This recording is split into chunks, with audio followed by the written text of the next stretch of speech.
ज्ञानाञ्जनशलाकया चक्षुरुन्मिलितं तस्मै श्रीगुरवे नमोऽयं विष्णुपादाय कृष्णपृष्ठाय भूतले श्रीमते श्री सरस्वतीदेवे गौरवाणी प्रचारिणे नमो महवदन्नाय कृष्णपृष्ठाय ते कृष्णाय नमः पञ्चकल्पतरुभ्यश्च कृपा सिन्धुभ्येव च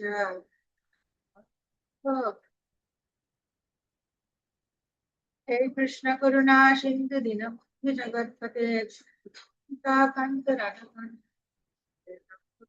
गौरंग विराटे वृषभानुदेवी वनमालय नित्याय परमात्मने जय श्री कृष्ण चैतन्य प्रभु नित्यानंद श्री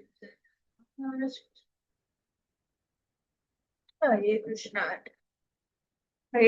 हरे कृष्ण कृष्ण कृष्ण हरे हरे हरे राम राम राम।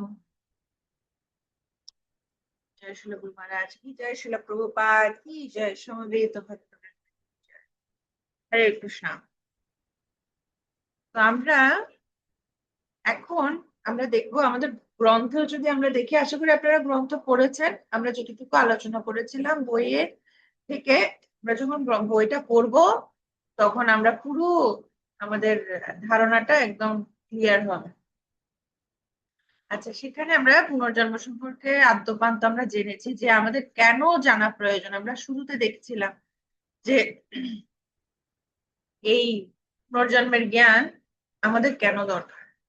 তখন আপনারা খুব সুন্দর করে বলছিলেন যে আমরা পুনর্জন্মের সম্পর্কে আমাদের ধারণা থাকবে, তখন আমরা নেক্সট লাইফ, আমাদের পরবর্তী জন্ম সম্পর্কে আমরা প্রস্তুতি নিতে পারবো। আবার বলছিলেন যে আমরা কেন দুঃখ কষ্ট পাচ্ছি, এটা আমরা সেটা আমরা বুঝতে পারবো যে আমাদের পূর্বজন্মের কৃত কর্মফলের কারণে আমরা কষ্ট পাচ্ছি। তারপরের বিষয়টা এসেছিল যে আমরা এই জন্মকে ভালোভাবে কাজে লাগাতে পারবো, যে কিভাবে ভগবানের নাম গুণাদির আশ্রয় গ্রহণ করে, ভক্ত সঙ্গের আশ্রয় গ্রহণ করার মাধ্যমে আমরা পুনরূপী জননাম পুনরূপী মরণম পুনরূপী জননী জঠরে শয়নম, এই চক্র থেকে আমরা কিভাবে উদ্ধার লাভ করতে পারবো।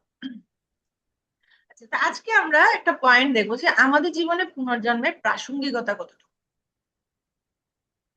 তো আমরা সবাই জানি না, এই যে কসাইখানায় যে ছাগল বলি দেয়, আপনারা দেখেছেন? দেখেছেন? তো সেখানে কি করে বলি দেওয়া হয়, আর লাইন করে যে ছাগলরা আছে তারা কি করে, নিশ্চিন্তে আধ বোঝা চোখে ঘাস চিবাতে থাকে। হাজারিগুলিতে একটা দোকান আছে, হ্যাঁ, সেখানে দেখা যায় এদিকে কি একটা তারা ঝুলিয়ে রেখেছে, কিন্তু এদিকে যাদেরকে কাটবে মানে সিরিয়ালে আছে, তারা নিশ্চিন্তে হচ্ছে ঘাস খাচ্ছে, পাতা খাচ্ছে। তো একটা ছাগলকে যখন এইভাবে কেটে ফেলা হয়, আরেকটা ছাগল নিশ্চিন্তে চোখ বুজে চিবাচ্ছে। দেখো, আপনি যদি ছাগলটাকে গিয়ে বলেন এই তোমাকে কাটবে, আরে পাতা কি খাচ্ছ, পুরো জীবন শেষ, পালাও, ও শুনবে? ও আমাকে টুম্পা মাতাজি বলেছে পালাতে, আমি পালাই। ও পালাবে? ও পালাবে না। ও কথায় কানেই ঢুকাবে না। ও আধ আধ বোঝা চোখে ও ঘাস চিবাতেই থাকবে। ঠিক আছে, ওর কাছে তখন সবচেয়ে আস্বাদনীয় কি, আরে কচি ঘাস, সেটা ছাড়তে পারবে না, সেটা চিবুতেই থাকবে। তা এক মুহূর্ত পর যে তার মৃত্যু হবে, সে সেটার কথা ভুলে যায়। তা আমাদের জীবনের এর প্রাসঙ্গিকতা কি? একই রকম ভাবে এই জগৎটা কসাইখানার মতো, এখানে একের পর এক মৃত্যুর করাল গ্রাসে সবাই অসহায় ভাবে বাধ্য হচ্ছে মৃত্যুকে বরণ করতে।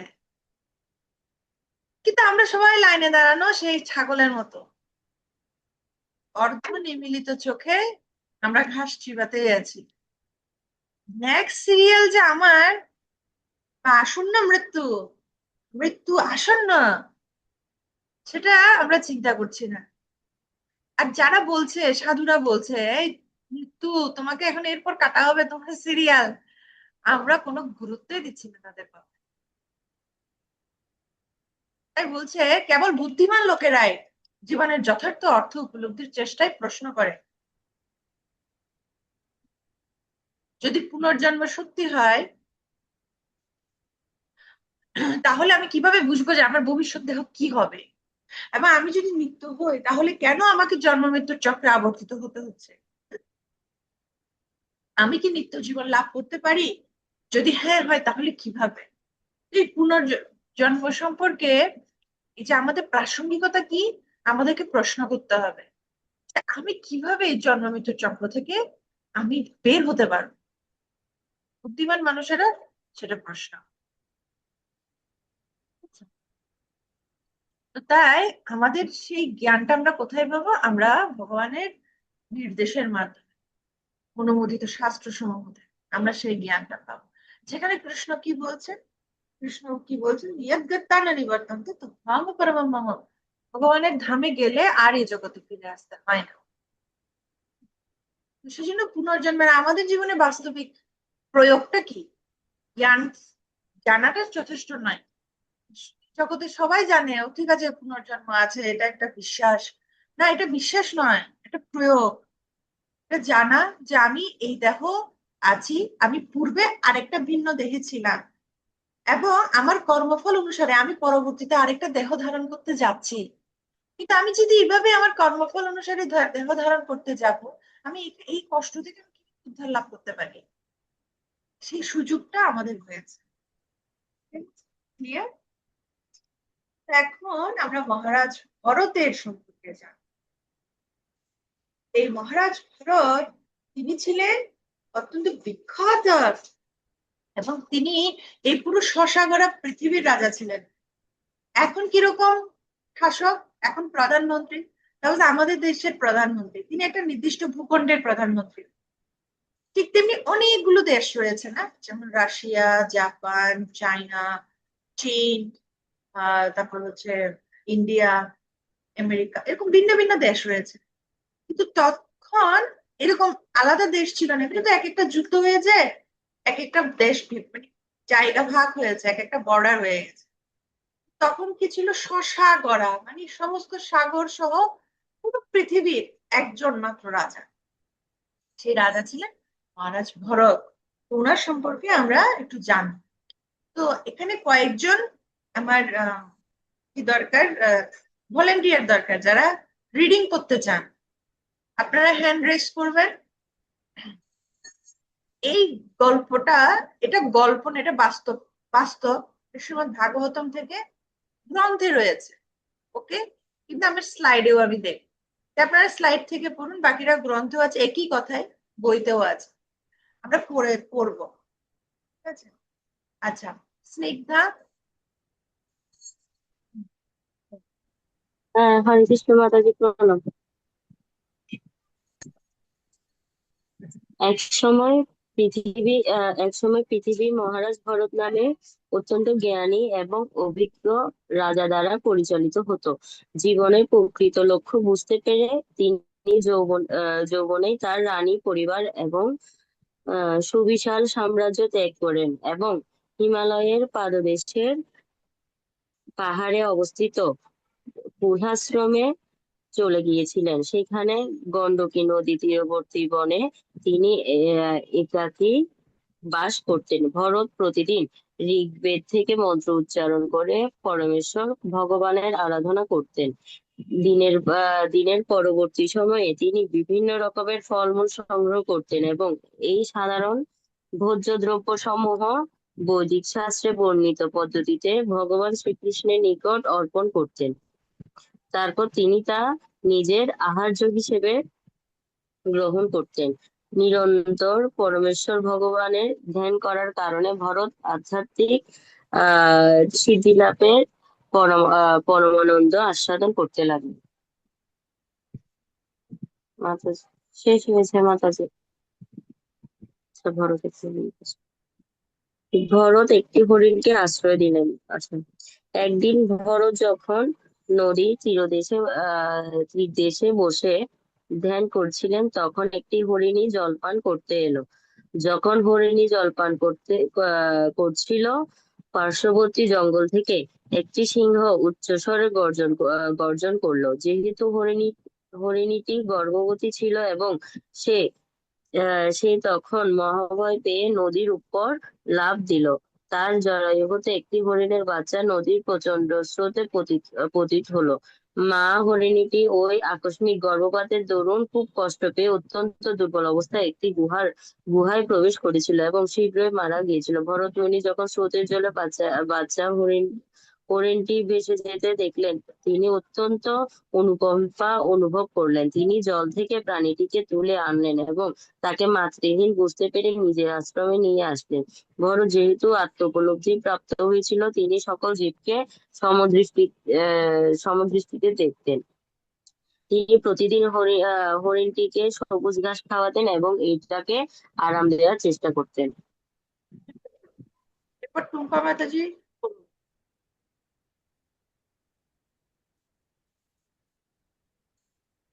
টুম্পা মাতাজি আনমিউট করুন।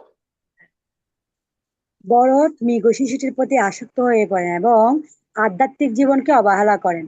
যা হোক, খুব শীঘ্রই তিনি হরিণটির প্রতি অত্যন্ত আসক্ত হয়ে পড়লেন। তিনি এটার সাথে ঘুমাতেন, হাঁটতেন, স্নান করতেন এবং এবং কি খেতেনও। বন থেকে ফলমূল এবং ফুল সংগ্রহ করতে যাওয়ার সময় তিনি হরিণটিকেও সাথে নিয়ে যেতেন, কেননা তিনি ভয় পেতেন যে যদি তিনি সেটিকে একা রেখে যান, তাহলে কুকুর, শিয়াল অথবা বাঘ তাকে হত্যা করতে পারে। বনপথে হরিণ শাবকটির লম্ফঝম্প এবং শিশুসুলভ আচরণ দেখে তিনি অত্যন্ত সুখ অনুভব করতেন। কখনো তিনি সেটিকে কাঁধে বহন করতেন।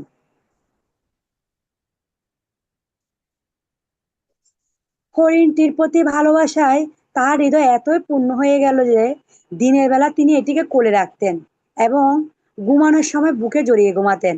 তিনি সবসময় হরিণটির আদর যত্ন করতেন এবং কখনো কখনো তাকে চুম্বন পর্যন্তও করতেন। এভাবে হরিণটির প্রতি ভালোবাসায় তার হৃদয় বন্দী হয়ে গেল। হরিণটি লালন পালন করতে গিয়ে ভরত ধীরে ধীরে পরমেশ্বর ভগবানের ধ্যানে অবহেলা পরায়ণ হয়ে পড়লেন। এভাবে তিনি জীবনের প্রকৃত লক্ষ্য আত্মোপলব্ধির পথ থেকে বিচ্যুত হয়ে পড়লেন। বেদ আমাদের স্মরণ করিয়ে দেয় যে নির্মতর জনিতে লক্ষ লক্ষ জীবনের পর আত্মা মানব দেহ লাভ করে থাকে।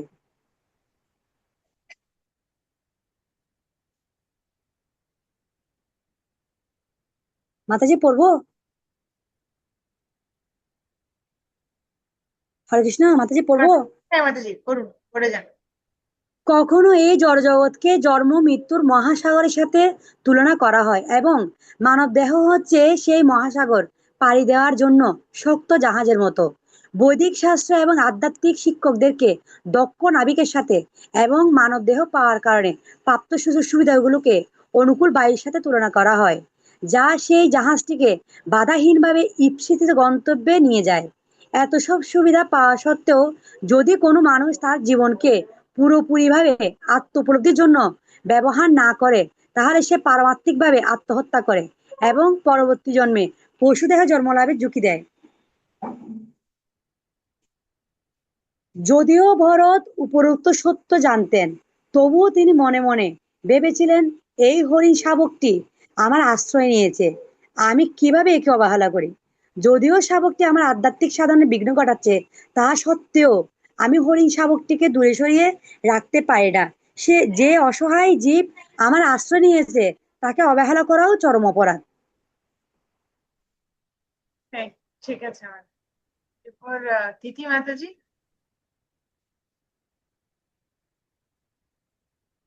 কৃষ্ণ মাতাজি প্রণাম। একদিন যখন ভরত ধ্যান করছিলেন অন্যান্য সময়ের মতো, তখনও তিনি ভগবানের পরিবর্তে হরিণ শাবকটির কথা ভাবতে লাগলেন। তার মনোযোগ নষ্ট হলে তিনি চোখ মেলে এক পলকে শাবকটি কোথায় দেখতে চাইলেন। যখন তিনি শাবকটি দেখতে পেলেন না, তার মন উত্তেজিত হয়ে পড়ল। তাকে দেখে মনে হলো কোনো কৃপণ তার টাকা হারিয়ে ফেলেছে। তিনি ধ্যান থেকে উঠে পড়লেন এবং আশ্রমের চারপাশে শাবকটি খুঁজতে লাগলেন। কিন্তু কোথাও মৃগ শিশুটিকে খুঁজে পেলেন না।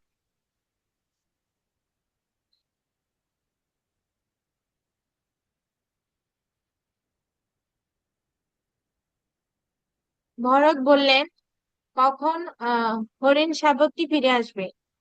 ভরত বললেন, কখন হরিণ শাবকটি ফিরে আসবে? সে কি বাঘ ও অন্য সব জন্তু থেকে সুরক্ষিত আছে? কখন আবার আমি তাকে দেখতে পাবো, যে শিশুটি এই আশ্রমের উপবনে চড়ে বেড়াচ্ছে, নরম কচি ঘাস খাচ্ছে? সন্ধ্যা হলেও হরিণটি ফিরল না। ভরত ভীষণ চিন্তাগ্রস্ত হয়ে পড়লেন। আমার প্রিয় হরিণটি শাবকটি কি কোনো নেকড়ে বা কুকুর খেয়ে ফেলেছে, নাকি যখন সে একা ছিল তখন এক পাল বন্য শুয়োর বা বাঘ তাকে আক্রমণ করলো? সূর্য অস্ত চলে যাচ্ছে, কিন্তু যে মাতৃহারা অসহায় পশুটি আমাকে বিশ্বাস করছিল, সে এখনো ফিরল না।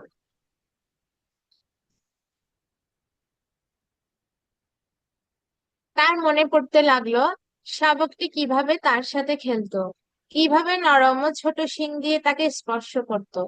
আবার কখনো কখনো তার পূজায় বা ধ্যানে বিঘ্ন হচ্ছে দেখে তিনি কিভাবে হরিণ শাবকটিকে ধাক্কা দিয়ে সরিয়ে দিতেন, তাকে তিরস্কার করতেন, এবং তখন শাবকটি অত্যন্ত ভয় পেয়ে হেলে ছেড়ে তার অধরে স্থির হয়ে বসে থাকতো। আমার হরিণ শাবকটি ছোট্ট রাজপুত্রের মতন।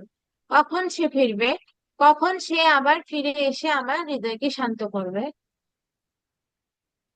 নিজের আবেগকে সংযত করতে না পেরে ভরত চাঁদের আলোয় হরিণ শাবকটির পদচিহ্ন অনুসরণ করে সেদিকে ছুটতে লাগলেন। সেই সাথে উন্মাদের মতো প্রলাপ বকতে লাগতে থাকলেন। ওই মৃগশিশু আমার এতই প্রিয় ছিল যে আমার মনে হচ্ছে আমি নিজের পুত্রকে হারিয়েছি। বিরহ বেদনায় মনে হচ্ছে আমি নিজের পুত্রকে হারিয়েছি। বিরহ বেদনায় মনে হচ্ছে আমি কোনো দাবানলের মধ্যে রয়েছি। আমার হৃদয় এখন হতাশার আগুনে জ্বলছে। উন্মাদের মতো হরিণ শাবককে খুঁজতে খুঁজতে ভরত বনের ভিতর একটি বিপদসংকুল পথে চলে এলেন। হঠাৎই তিনি পড়ে যান এবং সাংঘাতিক আঘাত পান। এই অবস্থায় তিনি সেখানে পড়ে থাকলেন। ধীরে ধীরে তিনি একসময় মৃত্যুর কাছাকাছি চলে গেলেন। মৃত্যুর সময় তিনি পাশে হরিণ শাবকটিকে দেখতে পেলেন। তার মনে হলো শিশুটি তার পুত্রের মতো পাশে বসে শোক প্রকাশ করছে। এর ফলে মৃত্যুর সময় রাজার মন পুরোপুরি ওই হরিণ শাবকে নিবিষ্ট ছিল। ভগবত গীতায় বলা হয়েছে, জীব যে কথা চিন্তা করে দেহ ত্যাগ করে, সে অনুসারেই সে নিঃসন্দেহে পরবর্তী শরীর প্রাপ্ত হয়।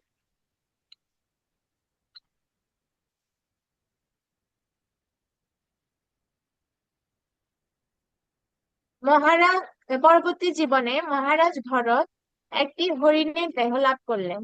অধিকাংশ জীবই তার পূর্বজন্মকে স্মরণ করতে পারে না, কিন্তু ভরত মহারাজ তার পূর্বজন্মের সুদৃঢ় ভক্তির প্রভাবে তার সেই হরিণ শরীর ধারণ করার কারণ উপলব্ধি করতে পেরেছিলেন, যার জন্য তিনি তার বিগত ও বর্তমান জীবনের কথা বিবেচনা করে সর্বদাই অনুতাপ করতেন। আমি কি রকম নির্বোধ ছিলাম! আমি আত্ম উপলব্ধির স্তর থেকে অনেক নিচে অধঃপতিত হয়েছিলাম।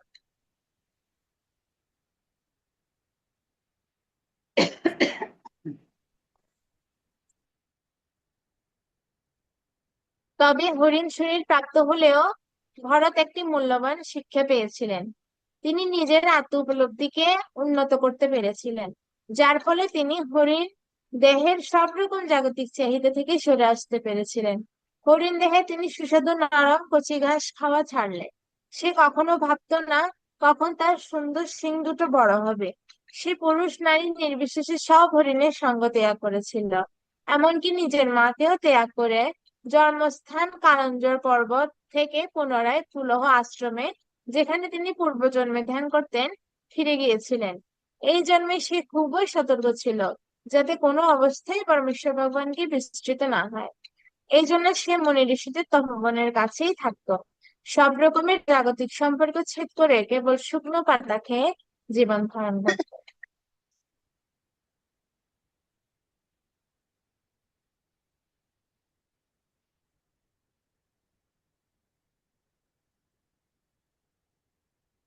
হরিণ দেহ প্রাপ্ত হওয়ার পর জড়ভরতের শিক্ষা। এইভাবেই জীবনযাপন করে দেহত্যাগ করার সময় হরিণটি জোরে জোরে বলতে লাগলো, পরমেশ্বর ভগবানই সকল জ্ঞানের উৎস। তিনি সকল যাবতীয় সৃষ্টি নিয়ন্ত্রণকর্তা। প্রত্যেক জীবের হৃদয়ে তিনি বিরাজ করেন। তিনি সর্বসুন্দর এবং আকর্ষণীয়। তার চরণে আমার বিনীত প্রণাম জানিয়ে আমি এই শরীর ত্যাগ করছি, যেন সর্বদাই তার সেবায় ব্রতী থাকতে পারি। ধন্যবাদ আপনাকে। হরে প্রিয়া বল। হরে কৃষ্ণ। প্রিয়া মাতাজি বলুন। হরে কৃষ্ণ মাতাজি। জড় ভরতে মাতাজি বই বই থেকে পড়লে হবে, গ্রন্থ থেকে? হ্যাঁ ঠিক আছে, বই থেকে। পরবর্তী জন্মে ভরত এক দরিদ্র কিন্তু অতি বিশুদ্ধ ব্রাহ্মণ পরিবারে জন্মগ্রহণ করেছিলেন। তার নাম ছিল জড় ভরত। ভগবানের বিশেষ কৃপায় এই জন্মেও তার পূর্ব জন্মগুলোর কথা স্মরণ ছিল। ভগবদ গীতায় ভগবান শ্রীকৃষ্ণ বলেছেন, স্মৃতি বিস্মৃতি ও জ্ঞানের উদ্ভব হয় তারই থেকে। এই জন্মে ভরত যখন বড় হয়ে উঠল, তখন সে নিজের আত্মীয় স্বজন ও বন্ধু বান্ধবদের থেকে সবসময় ভয়ে ভয়ে থাকত, কারণ তারা খুব বেশি মাত্রায় জড় জগতের প্রতি আসক্ত ছিল। আধ্যাত্মিক উন্নতি সাধনের ব্যাপারে তাদের বিন্দুমাত্র আগ্রহ ছিল না। তাই জড় ভরত সবসময় আশঙ্কায় উদ্বিগ্ন থাকতো যে এদের সঙ্গ প্রভাবে তারও না আবার পতন ঘটে এবং সে আগের মতো পশুর শরীর ধারণ করে, যার জন্য তিনি যথেষ্ট বুদ্ধিমান হলেও অন্যদের থেকে নিজেকে উন্মাদ, অন্ধ, জড় ও বধির প্রতিপন্ন করার চেষ্টা করতেন, যাতে কেউ তার সাথে কথা বলার আগ্রহ বোধ না করে। কিন্তু তিনি নিজের অন্তরে সবসময় ভগবানের শ্রীপাদপদ্মের কথা চিন্তা করতেন এবং নিরন্তর ভগবানের মহিমা কীর্তন করে যেতেন, যা তাকে জন্ম মৃত্যুর আবর্তন চক্রের থেকে মুক্তি দিতে পারে। এদিকে তার পিতা কিন্তু তাকে অত্যন্ত স্নেহ করতেন। তিনি আন্তরিকভাবে চাইতেন যেন ভরত ভবিষ্যতে একজন জ্ঞানী পণ্ডিত হয়ে ওঠে। তাই তিনি জড় ভরতকে বৈদিক শাস্ত্রের জটিল দিকগুলো বোঝানোর চেষ্টা করেছিলেন। কিন্তু জড় ভরত উদ্দেশ্যমূলকভাবে বোকার মতো আচরণ করত, যাতে পিতা তাকে শিক্ষা লাভের অযোগ্য মনে করে আর শিক্ষা দেওয়ার চেষ্টা না করে। যেমন পিতা যদি তাকে কোনো কাজ করতে বলতেন, তবে ঠিক বিপরীত কাজটি তিনি করতেন। জড় ভরতের আভ্যন্তরীণ আধ্যাত্মিক উন্নতি মানুষের অজানা ছিল। পিতার মৃত্যুর পর জড় ভরতের 9 জন বৈমাত্রীয় ভাই তাকে জড় ও নির্বোধ জ্ঞান করে ভরতের পড়াশোনা বন্ধ করে দেয়। তারা কিন্তু ভরতের অতি উন্নত আধ্যাত্মিক স্থিতি উপলব্ধি করতে পারেনি। জড় ভরত কখনো এর কোনো প্রতিবাদ করেনি বা তাদের একবারের জন্য বোঝানোর চেষ্টা করেনি যে সে তেমন নয়, কারণ তিনি ছিলেন জাগতিক কামনা বাসনার ঊর্ধ্বে। যা কিছু খাবার দেওয়া হতো, তা সে অল্পই হোক, সুস্বাদু হোক বা স্বাদহীন হোক, তিনি তাই আহার করতেন। ভগবত ভক্তির দিব্য চেতনায় তিনি এতই মগ্ন থাকতেন যে শীত বা গ্রীষ্মের মতো জাগতিক বিষয়ে তার কোনো ভ্রুক্ষেপ ছিল না। শীতের তীব্র ঠান্ডা বা গ্রীষ্মের প্রচন্ড গরম বা বৃষ্টিকে তিনি গ্রাহ্য করতেন না। কিন্তু দৈহিক দিক দিয়ে তিনি ছিলেন ষাঁড়ের মতো শক্তিশালী, তবে তার শরীর ছিল মলিন। মূল্যবান রত্নের জ্যোতি যেমন ধুলোর দ্বারা আচ্ছাদিত থাকে, তেমনি তার ব্রহ্মতেজ ও জ্ঞান মলিন দেহের আবরণে ঢাকা ছিল। বলি দেওয়ার জন্য জড় ভরতকে কালী দেবীর মন্দিরে নিয়ে যাওয়া হয়েছিল। একবার এক দস্যু সরদার ভদ্রকালীকে পূজা করার জন্য তার মন্দিরে পশুর পরিবর্তে নরবলির আয়োজন করে। এই উদ্দেশ্যে সে বোকা ও নির্বোধ মানুষের খোঁজ করছিল, যদিও বেদে এইরকম কোনো বলির উল্লেখ নেই। এই বলির পুরো পরিকল্পনাটি ছিল ডাকাতদের মন গড়া। তারা ভেবেছিল নরবলি দিতে পারলে আরো বেশি সম্পদ লুট করা যাবে। কিন্তু বলির জন্য যাকে আনা হয়েছিল সে পালিয়ে গেল। তখন দস্যু সরদার তার অনুচরদের পাঠালো আরেকটা বোকা লোককে ধরে আনতে। ডাকাতেরা রাতের অন্ধকারে সমস্ত বন জঙ্গল ও মাঠে ঘাটে ঘুরে খুঁজতে লাগলো। খুঁজতে খুঁজতে তারা হঠাৎ মাঝরাতে ঘন অন্ধকারে শস্য খেতে জড় ভরতকে দেখতে পেল। সে তখন একটি উঁচু জায়গায় বসে বন্য শুয়োরদের হাত থেকে শস্য রক্ষা করছিল। বলি দেওয়ার জন্য ডাকাতেরা জড় ভরতকে উপযুক্ত মনে করলো। সর্দারের নির্দেশ মতো লোক খুঁজে পাওয়ায় তারা খুব খুশি হলো। ভরতকে শক্ত দড়ি দিয়ে বেঁধে ডাকাতেরা মন্দিরে নিয়ে যায়। জড় ভরতের যেহেতু ভগবানের উপর পূর্ণ আস্থা ছিল, তাই সে ডাকাতদের কোনো বাধা দেয়নি। তার চেতনা ছিল, হে প্রভু, আমি এখন আপনার শরণাগত। আমি আপনার নিত্য দাস এবং আপনি যদি চান তাহলে আপনি আমাকে সংহার করতে পারেন বা রক্ষা করতে পারেন। আমি আপনার সম্পূর্ণ শরণাগত সেবক। মন্দিরে গিয়ে দস্যুরা জড়ভরতকে বলি দেওয়ার জন্য স্নান করায়, নতুন সিল্কের বস্ত্র, অলংকার এবং মালা পরায়। তারপর তাকে ভোজন করিয়ে কালীর সামনে নিয়ে আসে। সেখানে স্তুতি ও উচ্চগীত সহকারে তারা জড়ভরতকে বলি দেওয়ার ব্যবস্থা করে। বলির সময় হলে তারা জড়ভরতকে হাড়ি কাঠের সামনে বসতে বাধ্য করে। দস্যুদের মধ্যে যে প্রধান, সে একটি তীক্ষ্ণ খড়গ খড়গ দিয়ে ভরতকে বলি দিতে উদ্ধত হলো, কিন্তু স্বয়ং ভদ্রকালী এটি সহ্য করতে পারলেন না। তিনি বুঝেছিলেন যে এইসব পাপিষ্ঠরা ভগবানের পরম ভক্তকে হত্যা করতে চাইছে। হঠাৎই বিগ্রহ বিদীর্ণ করে দেবী স্বয়ং প্রকাশিত হলেন। তার শরীর অসহ্য তেজে জ্বলছিল। প্রচন্ড ক্রোধে দেবীর চোখ দুটি আরো কৃত্রিম হয়ে উঠেছিল। ক্রমে তার ভয়ঙ্কর দাঁতগুলি বেরিয়ে এলো। তার লাল চোখ দুটি দেখে মনে হলো তিনি বিশ্ব ব্রহ্মাণ্ডকে ধ্বংস করে এসেছেন। এইভাবে দেবী ভয়ঙ্কর রূপ ধারণ করে বেদি থেকে লাফিয়ে নিচে নেমে এসে যে খড়গ দিয়ে দস্যুরা ভরতকে হত্যা করতে চেয়েছিলেন, সেই খড়গ দিয়েই দস্যুদের মস্তক ছেদন করতে লাগলেন। Thank you. শিল্পী মাতাজি। প্রণাম মাতাজি। মহারাজ রঘুগণের সাথে জড়ভরতের সাক্ষাৎ। ভদ্রকালীর মন্দির থেকে মুক্তি পাওয়ার পর জড়ভরত সাধারণ মানুষের কাছ থেকে কোনো সংস্রব না রাখার চেষ্টা করতেন। এজন্য তিনি লোকালয় থেকে দূরে থাকতেন। একদিন সৌবীরের রাজা রঘুগণ শিবিকার করে জড়ভরত যেখানে থাকতেন তার কাছাকাছি স্থান দিয়ে কপিলাশ্রম যাচ্ছিলেন। শিবিকা বাহকরা পথশ্রমে ক্লান্ত হয়ে পড়েছিল, তাই তাদের ইক্ষুমতী নদীর তীরে অবস্থান করতে হলো। রাজার অনুচরেরা আর একজন শিবিকা বাহকের খোঁজ করতে হলো, যাতে শিবিকা বাহকেরা ধারাবাহিকভাবে বিশ্রাম নিতে পারে। খুঁজতে খুঁজতে তারা জড়ভরতকে দেখতে পেল। বোকাশোকা দেখতে সহজ সরল সাধারণ মানুষটিকে রাজার অনুচরেরা খুব পছন্দ করলো, কারণ দেখতে নির্বোধের মতো হলেও জড়ভরত ছিল ষাঁড়ের মতো বলিষ্ঠ ও শক্তিশালী। শিবিকা বহনের ক্ষেত্রেও জড়ভরত কোনো প্রতিবাদ না করে শিবিকা বহন করতে লাগলেন, কিন্তু পথ চলার সময় তিনি অত্যন্ত সাবধানে পা ফেলেছিলেন যেন তার পায়ের তলায় কোনো পিঁপড়ার মৃত্যু না হয়। জড়ভরত সকল জীবকে ভাইয়ের মতো দেখতেন। এদিকে শিবিকা বহনে দেরি হচ্ছে কেন তা বুঝতে না পেরে রাজা রঘুগণ চিৎকার করে বললেন, কি হচ্ছে এটা? তোমরা কেন ঠিক মতো শিবিকা বহন করতে পারছো না? কেন আমার শিবিকাটি দুলছে? রাজার তিরস্কার শুনে শিবিকা বাহকেরা ভয় পেয়ে জানালো যে জড়ভরতের জন্যই শিবিকা দুলছে। এই কথা শুনে রাজা রঘুগণ খুব রেগে গেলেন। তিনি জড়ভরতকে তিরস্কার করলেন, সেই সাথে বিদ্রুপ করে বললেন যে জড়ভরতের শিবিকা বহন দেখে মনে হচ্ছে যেন এক দুর্বল শীর্ণ বৃদ্ধ শিবিকা বহন করছে।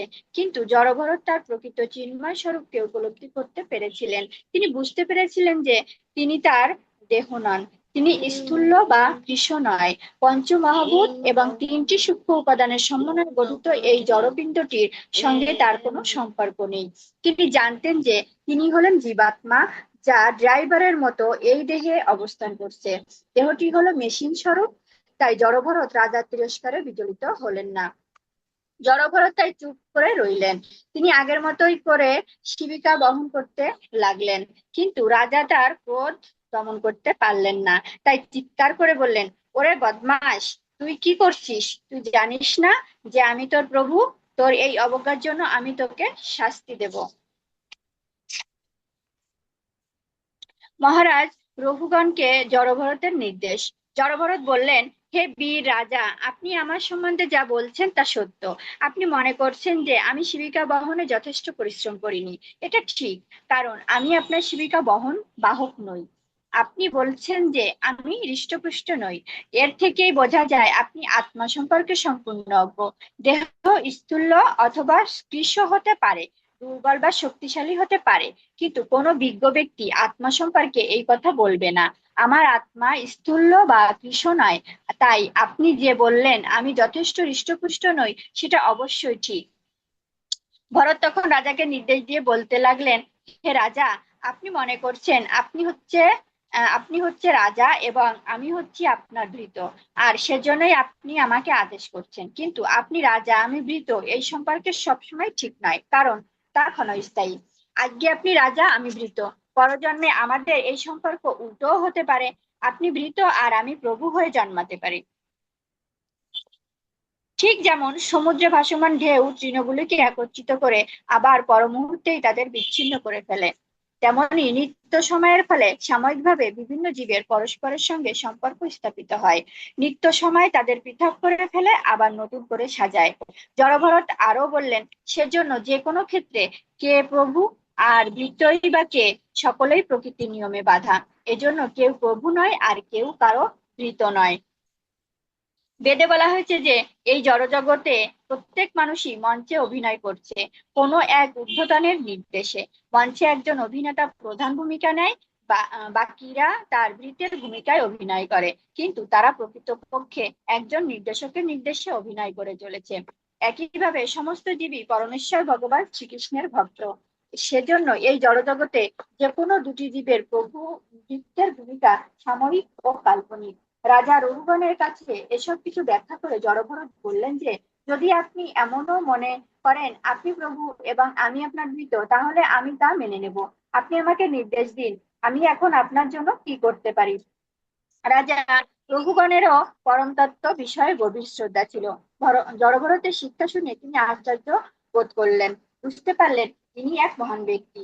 রাজা তৎক্ষণাৎ শিবিকা থেকে নেমে এলেন। তার জড়জাগতিক ধারণা দূর হলো। তিনি ভূমিতে পড়ে জড়ভরতের শ্রী পাদপদ্মে তার মস্তক স্থাপন করে প্রণাম নিবেদন করলেন। তিনি বললেন, হে ব্রাহ্মণ, আপনি সকলের অজ্ঞাতসারে প্রচ্ছন্নভাবে এই জগতে বিচরণ করছেন। আপনি কে? আপনি কোথায় থাকেন? আপনি এই স্থানে কেন এসেছেন? হে পরম গুরু, আমি আধ্যাত্মিক জ্ঞান সম্পর্কে সম্পূর্ণ অজ্ঞ। দয়া করে বলুন, আমি কিভাবে আধ্যাত্মিক জীবনে উন্নত করতে পারবো। রাজা রঘুগণের এই ব্যবহার একটি আদর্শ উদাহরণ। বেদে বলা হয়েছে প্রত্যেকেরই, এমনকি রাজাদেরও একজন আধ্যাত্মিক গুরু থাকা আবশ্যক। এর ফলে আধ্যাত্মিক জ্ঞান লাভ হয়, উপলব্ধি করা যায় আত্মা কি, পরজন্ম কি। জড়ভরত রাজা রঘুগণের নিকট আত্মার বৈদিক জ্ঞান প্রদান করলেন। নিজেকে জড়দেহ মনে করার ফলে জীবাত্মা অসংখ্য প্রজাতির দেহে অসংখ্য ব্রহ্মাণ্ডের জন্ম মৃত্যু চক্রে আবর্তিত হয়ে থাকে। তিনি আরো ব্যাখ্যা করেন কিভাবে অসংযত মনই হচ্ছে যে কোনো জীবের সবচেয়ে বড় শত্রু। তারপর জড়ভরত নিজের পূর্বজন্মের কথা বললেন। পূর্বজন্মে আমি ছিলাম মহারাজ ভরত, কিন্তু জাগতিক কার্যকলাপ থেকে সম্পূর্ণরূপে অনাসক্ত হয়ে আমি সিদ্ধি লাভ করেছিলাম। তখন আমি পূর্ণরূপে ভগবানের সেবায় নিযুক্ত ছিলাম, কিন্তু দুর্ভাগ্যবশত একটি হরিণ শাবকের প্রতি আমি এতই আসক্ত হয়ে পড়েছিলাম যে আমি আমার পারমার্থিক কর্তব্য সম্পাদনে অবহেলা করতে থাকি। মৃত্যুর সময়ও আমি কেবল হরিণটির কথাই স্মরণ করেছিলাম, তাই পরবর্তী জন্মে আমাকে হরিণ শরীর ধারণ করতে হয়। সাধু সঙ্গের গুরুত্ব। জড়ভরত তার শিক্ষা সমাপ্তে সিদ্ধান্ত স্বরূপ রাজাকে বললেন যে, যিনি জন্মান্তরের চক্র থেকে মুক্তি পেতে চান তাকে সবসময় ভগবানের পরম ভক্তের সঙ্গ করতে হবে। এই সঙ্গ প্রভাবেই যে কোনো ব্যক্তি পূর্ণ জ্ঞান লাভ করতে পারেন এবং জ্ঞান রূপ তরবারির দ্বারা জড়জগতের মোহের বন্ধন ছিন্ন করতে পারেন। তাই যতক্ষণ পর্যন্ত না কেউ ভগবানের শুদ্ধ ভক্তের সঙ্গ লাভ করতে পারছে, ততক্ষণ তার আধ্যাত্মিক জীবনের প্রাথমিক জ্ঞানই লাভ হয় না। প্রকৃত তথ্য একজন তখনই লাভ করতে পারে যখন সে কোনো শুদ্ধ ভক্তের কৃপা লাভ করে। কারণ শুদ্ধ ভক্তের সঙ্গ লাভ করলে রাজনীতি, সমাজনীতির মতো কোনো জাগতিক বিষয়ে আলোচনা করা হয় না। শুদ্ধ ভক্ত শুধুই শ্রী ভগবানের বিষয়ে আলোচনা করেন। এর মাধ্যমেই কেউ তার সুপ্ত আধ্যাত্মিক চেতনাকে বিকশিত করতে পারে। সেই সাথে এর মাধ্যমেই সে পুনর্জন্মের চক্র থেকে মুক্তি পেয়ে আনন্দময় ভগবত ধামে ফিরে যেতে পারে। হরে কৃষ্ণ হরে কৃষ্ণ কৃষ্ণ কৃষ্ণ হরে হরে, হরে রাম হরে রাম। হরে কৃষ্ণ। ধন্যবাদ আপনাদের। তাহলে আমরা বুঝলাম, আমরা পুরো স্টোরিটা আমরা বুঝতে পেলাম কিভাবে মহারাজ ভরত তিনি হরিণ শরীর প্রাপ্ত হয়েছেন এবং ওনার স্মৃতিতে সব মেমোরি গুলো ছিল, কিভাবে কি হয়েছে না হয়েছে, পরবর্তী উনি জড়ভরতের শরীর প্রাপ্ত হন এবং কিভাবে রাজা রঘুগণকে নির্দেশ। ওকে, এখন আমাদের গ্রুপ ওয়ার্ক শুরু হবে। গ্রুপ ওয়ার্কের ক্ষেত্রে কি হবে, 30টা প্রশ্ন রয়েছে, 3টে গ্রুপ হবে। ঠিক আছে, 18 জন আছেন, 6 জন করে 3টা গ্রুপ হবে। আগে শুনুন মনোযোগ দিয়ে। 30টা প্রশ্ন রয়েছে, 10টা করে প্রশ্ন আমি ভাগ করে দিচ্ছি। এখানে গ্রুপ এ, গ্রুপ বি এবং গ্রুপ সি। আপনারা বুঝতে পারবেন যখন গ্রুপ আমি ভাগ করে দিব, আপনারা নির্দিষ্ট গ্রুপেই চলে যাবেন। ঠিক আছে? তো যে গ্রুপ এ, সেই গ্রুপ হচ্ছে প্রশ্ন হচ্ছে 1 থেকে 10। ঠিক আছে? আর গ্রুপ বি হচ্ছে 11 থেকে 20, আর 21 থেকে 30 হচ্ছে গ্রুপ সি। ঠিক, আগে সবাই মানে তথ্যগুলো ভালোভাবে বুঝুন। হ্যাঁ, আচ্ছা। এখন গ্রুপ এ এর ক্ষেত্রে 1 থেকে 10, সেখানে 5 নাম্বার প্রশ্নটা আনসার করতে হবে না। সেটা হচ্ছে ব্যক্তি, আমি ইন্ডিভিজুয়ালি জিজ্ঞেস করব, গ্রুপের একজনকে আমি জিজ্ঞেস করব, যে কোনো একজনকে। আপনারা সবাই ব্যক্তিগতভাবে এটা চিন্তা করবেন যে মাতাজি যদি আমাকে প্রশ্ন করে আমি সেটার উত্তর কি দিই। ঠিক আছে? ওকে। গ্রুপ বি এর ক্ষেত্রে 11 এবং 15 নাম্বার প্রশ্ন, এটা ব্যক্তিগত ক্ষেত্রে জিজ্ঞেস করতে হবে। 3টা প্রশ্ন আপনাদের রয়েছে, 11, 15 এবং 20। ঠিক আছে? আর হরে কৃষ্ণ মাতাজি। হ্যাঁ, মাতাজি, কি আপনার ভয়েসটা আসছে না।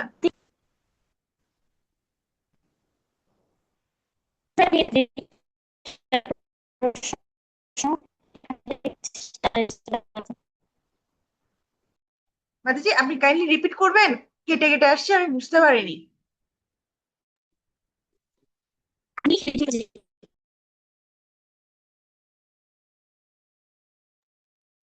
মাতাজি ভিডিও বন্ধ করে মনে হয় বললে শোনা যেত। হ্যাঁ, দ্বিতীয় দীপেশ্বরী মাতাজি আপনি ভিডিওটা অফ করে আপনি বলুন, আমি কথা বুঝতে পারছি না আপনি কি বলছেন। হরে কৃষ্ণ মাতাজি প্রণাম। এখানে যে 30টা প্রশ্নের কথা বলছেন, কোন 30টা প্রশ্ন? এখানে তো দেখা যাচ্ছে 28টা করে প্রশ্ন। না না, এই যে আমরা এখন যে এতক্ষণ যে পড়লাম, এতক্ষণ আমরা এই যে কি পড়লাম, ভরত মহারাজের পড়লাম না, ভরত মহারাজের বৃত্তান্ত গল্প, মহারাজ ভরতের 3 জন্ম। বইতে বইতে দেখুন, বইতে মাঝখানে মাঝখানে প্রশ্ন ছিল। প্রশ্ন আছে কিনা, বাকিরা পেয়েছেন প্রশ্ন, দেখেছেন প্রশ্ন? ওকে। হ্যাঁ, 30টা প্রশ্ন আছে, মানে যে বইয়ের ভিতরে, শেষে না, মাতাজি ভিতরে। 49 পৃষ্ঠা থেকে বলুন না, 49 পৃষ্ঠা থেকে শুরু। 49 পৃষ্ঠা থেকে 57 পৃষ্ঠা পর্যন্ত।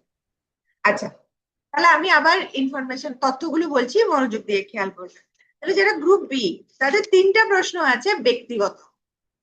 ঠিক আছে? তা আপনারা এটা চিন্তা করবেন, আমি যে কাউকে ব্যক্তিগতভাবে এটা জিজ্ঞেস করতে পারি। আর গ্রুপ সি যারা 21 থেকে 30, আপনাদের কোনো ব্যক্তিগত প্রশ্ন নেই, আপনারা সবগুলো লিখবেন। আচ্ছা, এখন বিষয় হচ্ছে কি করবেন। 6 জন করে থাকবেন এক গ্রুপে, আপনারা 6 জন ডিসকাস করবেন, একজন লিডার বানাবেন, তিনি লিখবে। ঠিক আছে? বাকিরা এটা তুলে নিবেন, ছবি তুলে নিবেন, আপনারা খাতায় লিখতে হবে পরে। কিন্তু গ্রুপ ওয়ার্ক মানে কি? গ্রুপ ওয়ার্ক মানে আপনারা হয়তো যিনি টিম লিডার, তিনি 6 জন, তাদেরকে ভাগ করে দিবেন প্রশ্নগুলো, এই প্রশ্ন রেডি করবে, এই প্রশ্ন রেডি করবে, আপনি একসাথে করে সেগুলো করবেন একজন। এবং আমি বলতে পারি যে আপনারা যে টিমের মধ্যে যারা যারা আছেন, তাদের মধ্যে যে কাউকে যে কোনো প্রশ্ন বলতে পারে। ঠিক আছে? বলার জন্য বলতে পারে। তবে একজন টিম লিডার থাকবে, তিনি হচ্ছেন গুছাবেন, প্রশ্নগুলো গুছাবেন। সবাই অংশগ্রহণ করবেন। বুঝতে পেরেছেন? আমি আবার এ, বি, সি এর ক্ষেত্রে 5 নাম্বার প্রশ্ন এবং 10 নাম্বার 11, সরি, শুধু 5 নাম্বার প্রশ্ন ব্যক্তিগত। আর বি এর ক্ষেত্রে 11, 15, 20, আর গ্রুপ সি এর ক্ষেত্রে নেই। এখন আপনারা বুঝবেন কে কোন গ্রুপে যাচ্ছেন। ঠিক আছে? কৃষ্ণ মাতাজি, সময় সময় কতটুকু? সময় হচ্ছে 20 মিনিট। ঠিক আছে। 20 মিনিট হবে উপস্থাপন সব। হ্যাঁ 20 মিনিট হচ্ছে সময়।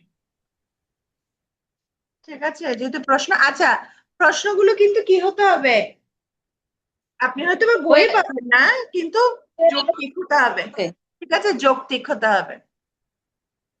আচ্ছা, আর কি করবেন না, আমি আচ্ছা আবার বলছি, আহ, যদি কেউ ভুলে বের হয়ে যান, আপনারা ওখানেই থাকবেন, আবার আমি জয়েন করিয়ে দিতে পারি কিনা দেখি। ঠিক আছে, তবে বের না হওয়ার চেষ্টা করবেন, যে যে গ্রুপে এখন পাঠাবো সেই গ্রুপে থাকবেন। ঠিক আছে। মাতাজি আনসার গুলার প্রেজেন্টেশন কি আজকে? হ্যাঁ সময় সময় 20 মিনিট। হ্যাঁ, সময় 20 মিনিট। ঠিক আছে। মাতাজি একটা ইন প্রশ্নের টোটাল জন্য শুধু 2টা মিনিট সময়? একটা প্রশ্নের জন্য 10টা প্রশ্ন না, আরে 1 মিনিট 1 মিনিটের জন্য লিখার। শুধু আচ্ছা করুন। ঠিক আছে, কিন্তু যখন শেষ হয়ে যাবে কিন্তু রুম গুলো ব্রেকআউট হয়ে যাবে, আপনারা কিন্তু সবাই নির্দিষ্ট রুমে চলে যাচ্ছেন। ঠিক আছে।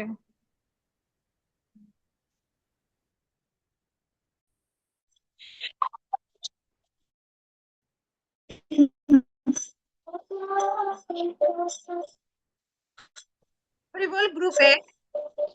ঠিক আছে, আপনারা গ্রুপ লিডার তৈরি করুন এবং তাড়াতাড়ি করে করুন। ঠিক আছে,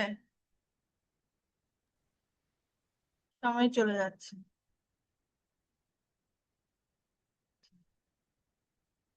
হরে কৃষ্ণ। কেন? হরে কৃষ্ণ। হরে কৃষ্ণ মাতাজি, এটা কি? আপনারা গ্রুপ বি, টু টু না, আপনাদের রুম 2, আপনারা গ্রুপ বি। আমরা 11 থেকে 20 না? আমরা 11 থেকে 20 না? 11 থেকে 20, হ্যাঁ।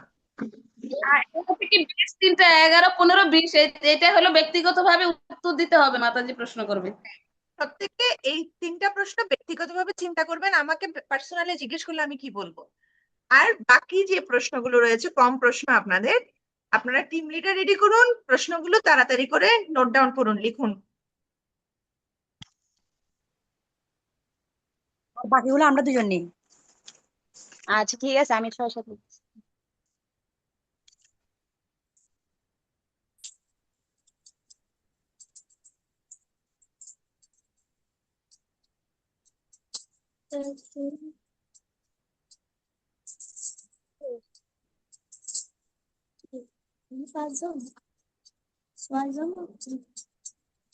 আমাদের কাছে 5 ছিল।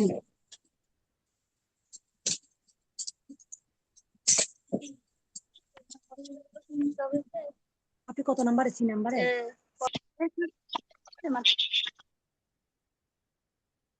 আপনারা গ্রুপ সি, আপনারা গ্রুপ লিডার রেডি করুন এবং প্রশ্নগুলো ফটাফট লিখুন। আপনারা 21 থেকে 30 প্রশ্ন, আপনাদের তো ব্যক্তিগত প্রশ্ন নেই।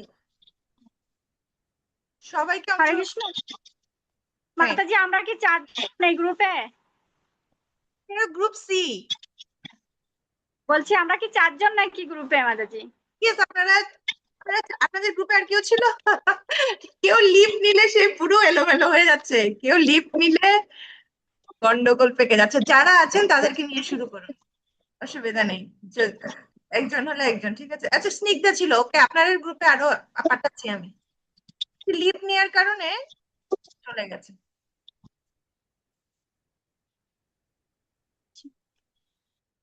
ঠিক আছে, যে আসবে আসবে, আপনারা গ্রুপ লিডার রেডি করুন এবং প্রশ্নগুলো ফটাফট রেডি করুন। ঠিক আছে। মাতাজি, হ্যাঁ, মাতাজি 21 থেকে 30 পর্যন্ত মানে লিখতে হবে যে প্রশ্নগুলো, আমি বুঝি না সেজন্য প্রশ্নগুলোর উত্তর লিখতে হবে, প্রশ্নগুলোর উত্তর লিখতে হবে। স্নিগ্ধা আছো? সবাই মিলে মাতাজি, আপনারা একজন সবাই মিলে আনসার গুলো একজনকে বলুন, হেল্প করুন, তিনি লিখবেন। ঠিক আছে, তিনি প্রেজেন্ট করবেন, ওগুলো করুন। 21 থেকে 30, এক সময় চলে যাচ্ছে কিন্তু, তাড়াতাড়ি করুন।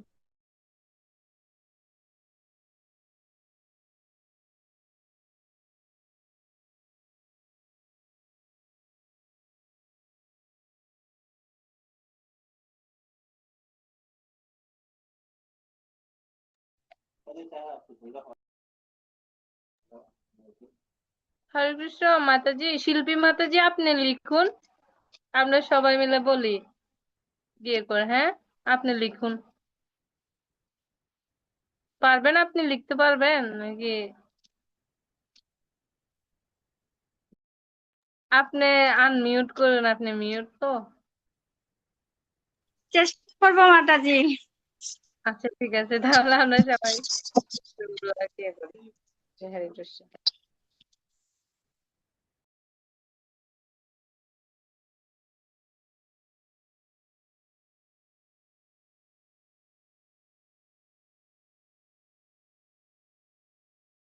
বলে নাই, শাস্ত্র থেকে বলি।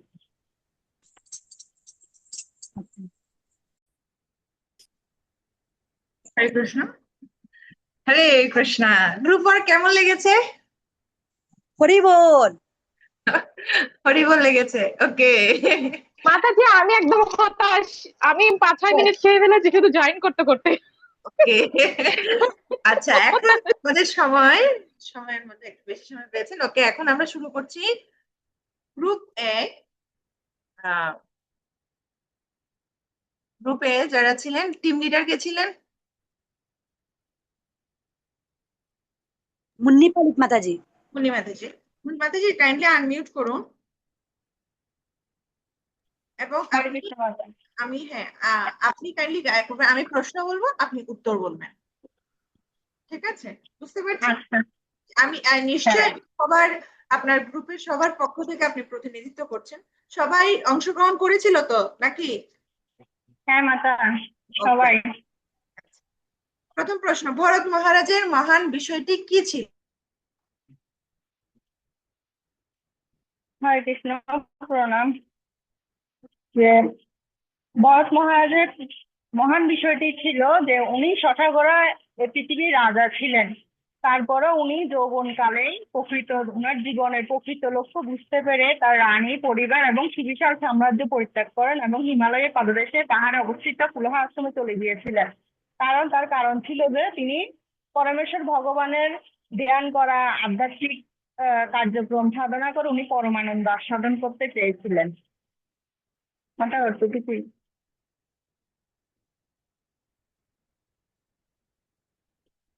হ্যাঁ, তো যথাযথ, হরি বল। ঠিক আছে। আচ্ছা, দ্বিতীয় প্রশ্ন হচ্ছে, ভক্তের সকালের সময় কিভাবে ব্যয় করা উচিত? কি লিখেছেন? হ্যাঁ, হরে কৃষ্ণ মাতা। অন্য মাতাজিরা এগুলোতে সাহায্য করেছেন। তো মাতাজি সবার উত্তর ছিল যে ভক্তের সকালের সময়, যেহেতু ভক্ত উনি খুব ভোরে ব্রহ্ম মুহূর্তে ঘুম থেকে উঠে যথাসম্ভব স্নান করে পবিত্র হয়ে উনি মঙ্গল আরতি করবেন, তারপর 16 মালা জপ করবেন, ভগবানের সেবা, বিগ্রহ অর্চন, প্রসাদ ভোগ দেওয়া এবং ভক্তি সাধনা। আর মাঝখান দিয়ে একটা পয়েন্ট ছিল যে শাস্ত্র অধ্যয়ন এবং ভক্ত সঙ্গ করা, যতটুকু পারে এই বিষয়গুলো অবশ্যই উনার সকালের কার্যক্রমে থাকা উচিত। আচ্ছা, ঠিক আছে, যথাযথ উত্তর। সব সময়টা এইভাবে করা উচিত, সকালের সময়। তৃতীয় প্রশ্ন, হরিণটির প্রতি অনুকম্পা দেখিয়ে ভরত কি ভুল করেছিল? হ্যাঁ, যে ভরত মহারাজ প্রথম অবস্থায় উনি পারমার্থিক উপলব্ধির ফলে উনি যেহেতু রাজ্য ত্যাগ করেছিলেন, কিন্তু উনি হরিণটির প্রতি অনুকম্পা দেখিয়ে একটি বড় ভুল করেছিলেন। যে উনি হরিণটির প্রতি এত বেশি আসক্ত হয়ে পড়েছিলেন যে পরমেশ্বর ভগবানের ধ্যানে উনি অবহেলা পরায়ণ হয়ে পড়লেন। এভাবে তিনি জীবনের প্রকৃত লক্ষ্য আত্মোপলব্ধির পথ থেকে বিচ্যুত হয়ে পড়লেন।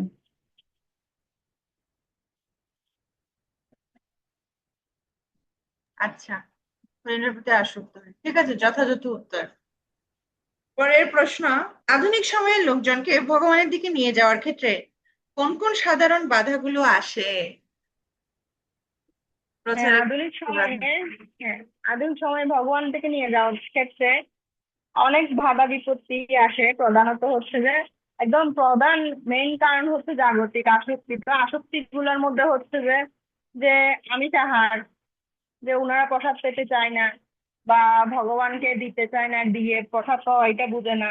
তারপর সঙ্গ, কুসঙ্গ, এই অবৈধ সঙ্গ, তারপর হচ্ছে দ্রুত ক্রীড়া, নেশা, এগুলা, তার উপর হচ্ছে যে যে আসক্তি, মানে গৃহস্থরা তার সংসারের প্রতি আসক্তি, যে আমার সন্তান, সন্তান, ছেলে মেয়ে, এগুলা, টাকা পয়সা, এগুলার প্রতি আসক্তি। সবাই এবং বলেছে এটা সবাই কি বলেছে গ্রুপের সবাই?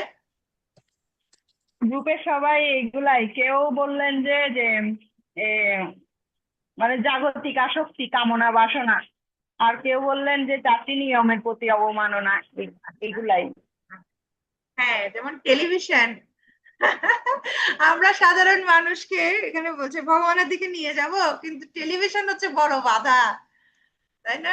মোবাইল টেলিভিশনের প্রতি মাতাজি, এত আসক্তি, টেলিভিশন বাধা, অশ্লীল বিষয়গুলো যেগুলোর প্রতি মানুষ দেখতে খুব আসক্ত, ম্যাগাজিন, এসবের মাতাজি টেলিভিশনের প্রত্যেকও মোবাইল আসক্তি বেশি এখন। মোবাইল আসক্তি। ওকে, এটা তো মিনি টেলিভিশন না, মিনি টিভি। এগুলোও বাধা। ঠিক আছে, আচ্ছা। 6 নম্বর প্রশ্ন, কেউ বা কোনো অবস্থা যদি আপনার আধ্যাত্মিক জীবনকে মারাত্মকভাবে বাধাগ্রস্ত করে, তাহলে আপনি কি করবেন? তো এটা প্রিয়া মাতাজির প্রশ্নের উত্তর ছিল এভাবে, যে মাতাজি বলছেন যে আমার আধ্যাত্মিক জীবনকে যদি কেউ বাধাগ্রস্ত করে, তাহলে আমি ওনার কাছে বিনীতভাবে ওনাকে বোঝানোর চেষ্টা করব। সাধু সঙ্গের ফলে আমি যা জ্ঞান পেয়েছি তা আমি বোঝানোর চেষ্টা করব, যাতে উনি আমার আধ্যাত্মিক অবস্থাকে বাধাগ্রস্ত না করেন, এবং ওনাকে আমি এই ধর্মীয় বা আধ্যাত্মিক জ্ঞান প্রয়োগ বা সাধু সঙ্গ করানোর ফলে যে উনি সহ যেন আমি এগিয়ে যেতে পারি, এটা চেষ্টা করব।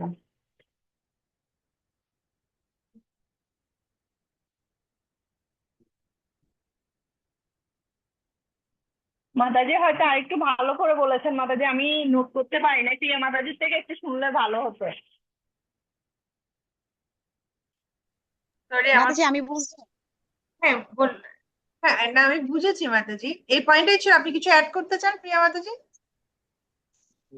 মাতাজি আমি এগুলি লিখেছি, মানে আধ্যাত্মিক জীবনে প্রয়োজনীয়তা বোঝানোর চেষ্টা করব, এবং এরকম কোনো পরিস্থিতি যদি সৃষ্টি হয় তাহলে আমি সেই পরিস্থিতি মোকাবেলা করে সামনের দিকে এগিয়ে যাওয়ার চেষ্টা করব, হ্যাঁ, মানে ঠিক যতটুকু আছে। পারি। কিন্তু মেন পয়েন্টটা কি জানেন, আমাদের যদি এরকম কোনো কিছু হয়, আমরা একাকী আমার নাহি পাই হন, একাকী আমি পরিস্থিতি মোকাবেলা করবো, আমার শক্তি নেই। তাই রাইট ডিসিশন হচ্ছে আমি আমার তত্ত্বাবধানকারীর কাছে যাব।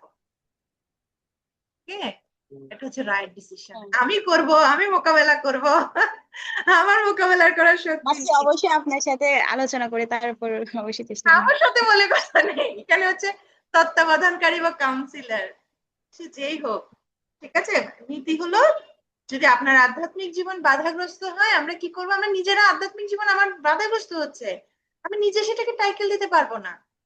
তাই উচিত হচ্ছে আমার ঊর্ধ্বতনের শরণাপন্ন হওয়া সাথে সাথে। ঠিক আছে, আচ্ছা। ভরতের আচরণে কোনো সংশোধনমূলক উপায় দেখাতে পারেন কি? এটার মানে হচ্ছে মানে মাতাজি সংশোধন, কিছু আপনি কারেকশন দিতে পারেন।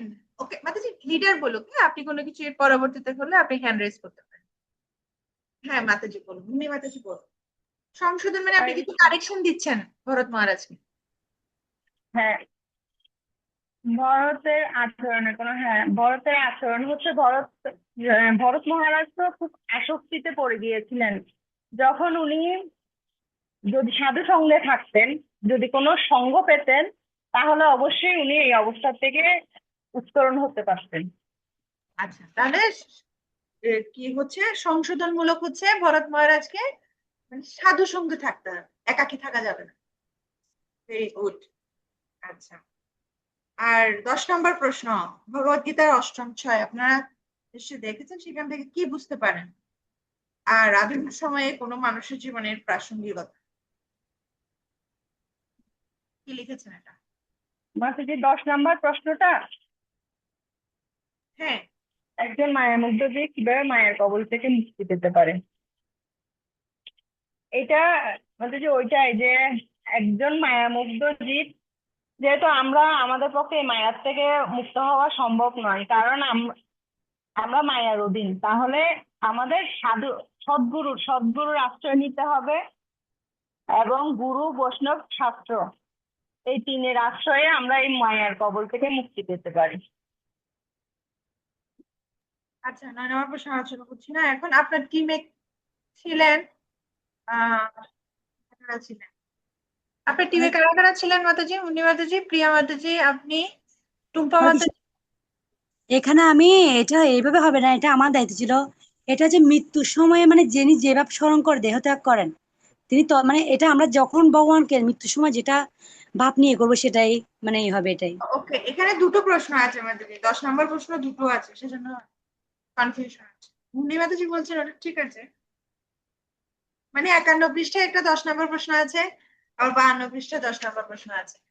ওকে। মাতাজি এখানে হচ্ছে কি 8 নাম্বার প্রশ্ন নেই, ও এর জন্য সমস্যা। আচ্ছা, ওইটা দাও। ঠিক আছে। টুম্পা মাতাজি, আপনার প্রশ্নের উত্তরটা আমি বুঝতে পেরেছি। জমজম বাপি স্মরণম ভাবম শ্লোক। আচ্ছা, আর কে কে ছিল?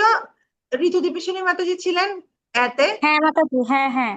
আচ্ছা, আপনি দেখি বলুন যে জীবনের এমন কোন জাগতিক অবস্থার কথা কি আপনার মনে পড়ে কিনা, সেখানে আপনি মাতাজি এখন যেটা আমি ফেস করছি, একদম যেটা আমি ফেস করছি এখন, যে মানে 8:30 এরকম বাজলে মানে এমন তাড়াহুড়ো শুরু হয় যে একদিকে প্রভু একদিকে আমি, মানে বেরোতে হবে, ওখানে যেতে হবে।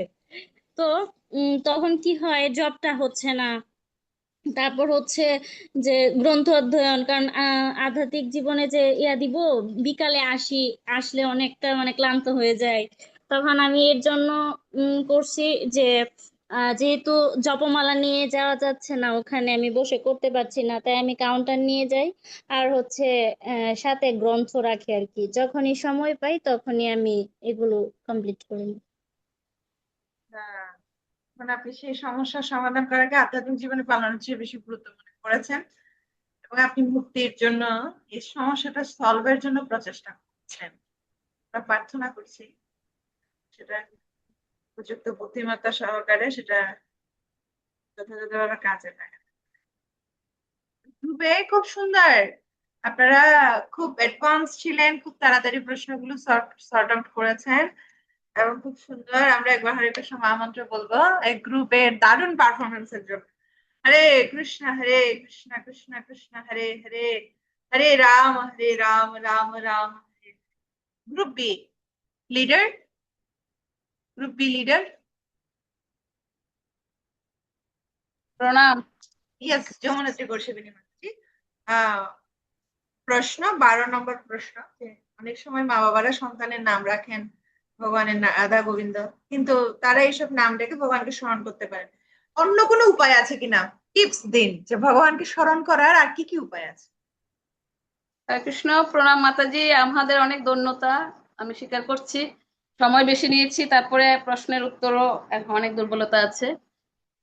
আমরা যেটা সকলে মিলে উপলব্ধি করেছি যে 12 নং প্রশ্নের উত্তর হচ্ছে যে ভক্ত সঙ্গে আমরা এখানে বলছি যে সন্তানের নাম রাম গোবিন্দ মানে রাধা ইত্যাদি, এছাড়া অন্য কোনো উপায় বলতে যে আমরা ভগবানের চিন্তা করতে পারি ভক্ত সঙ্গের মাধ্যমে, গ্রন্থ অধ্যয়নের মাধ্যমে, রান্না সেবার মাধ্যমে, তারপরে ভগবানের পোশাক বা ভগবানকে বিভিন্ন সেবার মধ্য দিয়ে আমরা ভগবানকে ভগবানের কথা চিন্তা করতে পারি, স্মরণ করতে পারি। আচ্ছা, এখানে যেমন বলা হচ্ছে বাচ্চার নাম রাখা যায়, বিল্ডিং এর নামও রাখা যায় না, শান্তিনিবাস না রেখে রাখা যায় তো ভগবানের নাম। জগন্নাথ কুটির, তারপরে এরকম রাখা যায়, নিত্যানন্দ কুটির, গৌরাঙ্গ কুটির রাখা যায়, বিল্ডিং এর নাম রাখা যায়, তাই না? আচ্ছা, তো আরো অনেক ভাবে আমরা কিভাবে ডে টু ডে লাইফে আমরা ভগবানকে স্মরণ করতে পারি, যেমন আমাদের পরমারাধ্য গুরু মহারাজ তিনি টিপস দিচ্ছেন কিভাবে। তিনি যতবার ব্যায়াম করেন 1 সাইকেল দেন, একবার হরে কৃষ্ণ মহামন্ত্র। যত চামচ প্রসাদ পান 1 চামচ, একবার হরে কৃষ্ণ মহামন্ত্র। ঠিক আছে, এভাবে আমরা ভগবানকে স্মরণ করার অনেকগুলো পন্থা রয়েছে, আমরা শীঘ্রই ব্যবহার করতে পারি। ঠিক আছে, আপনারা যেগুলো বলছেন সেগুলো যথাযথ, কিন্তু আমরা সচেতন ভাবে এগুলো অ্যাপ্লাই করতে পারি।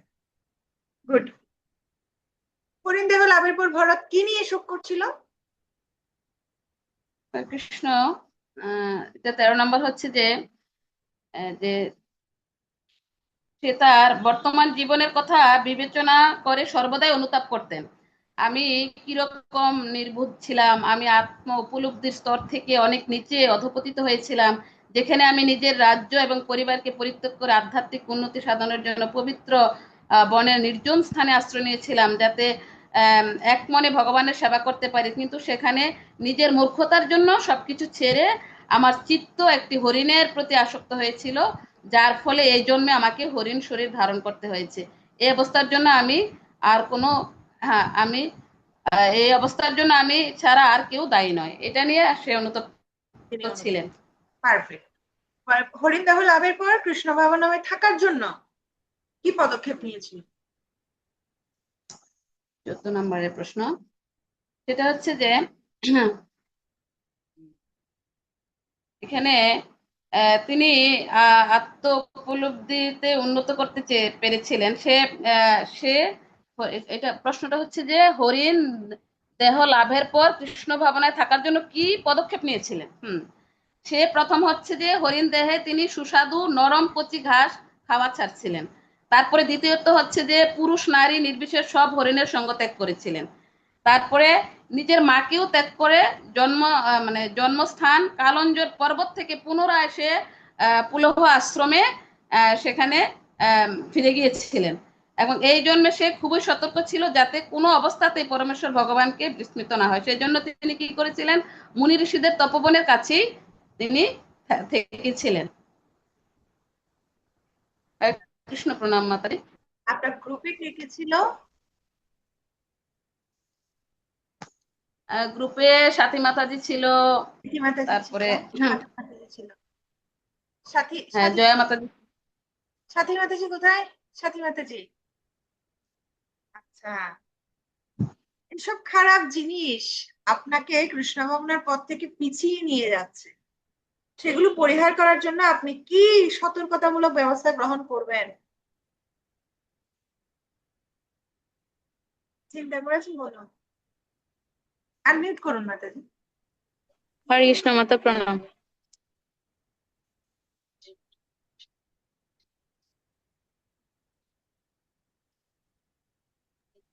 আমাকে প্রথমত কৃষ্ণ ভাবনার পথে থাকতে হলে মানে ভক্ত সঙ্গে থাকতে হবে।